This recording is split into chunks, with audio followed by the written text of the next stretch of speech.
Rémi, tu as 11 ans, tu as appris il y a 3 ans que tu étais un enfant précoce. Ça veut dire quoi pour toi, être surdoué? Qu'on a des facilités dans la vie, on comprend mieux que les autres. Quand il y a un exercice à faire autour, on est toujours le premier à l'avoir fini. Est-ce que tu peux nous expliquer en quoi consistaient les tests que tu as passés donc, quand tu avais 8 ans? C'était surtout des questions. Et sinon, il y avait fallait être rapide pour essayer de redessiner un dessin le plus vite possible sans se tromper. Voilà. Tu as eu quel résultat? 148. 148. Et quand on vous a dit ça vous a fait quoi, madame? Vous vous êtes dit, ça fait plaisir.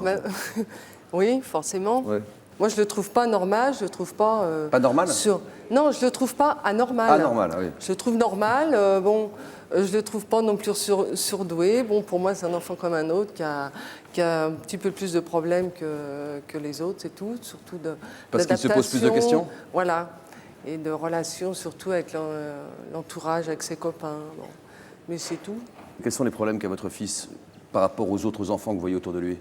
Il a du mal à avoir des copains, des vrais amis. Il a du mal à s'intégrer à un groupe. Étant petit, il était très agressif à la maternelle. Autant pendant la classe, il est très respectueux. Il n'y a aucun problème de discipline. Il est très respectueux de l'autorité de la maîtresse.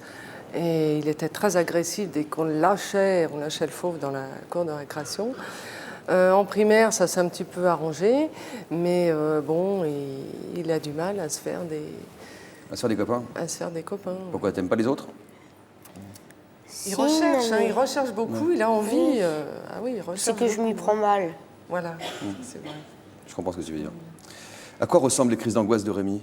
Enfin, c'est pas tout le temps non plus, faut pas exagérer, mais c'est vrai qu'il m'a longtemps parlé de la mort, et encore maintenant, en fait, tout est relié un peu à ça, puisqu'il a peur d'attraper des maladies, des microbes, parce qu'il a peur de mourir.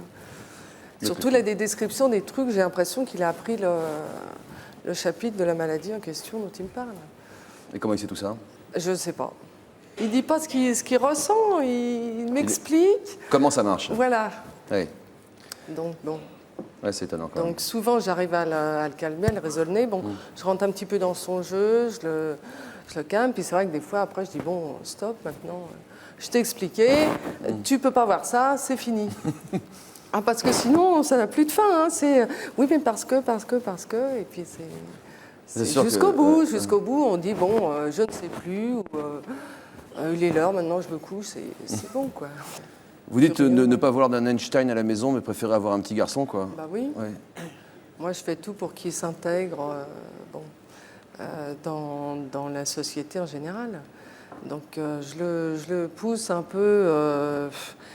mais je ne lui ai pas fait sauter de classe parce que il est d'abord un peu rassuré, c'est les mêmes élèves depuis pas mal de temps.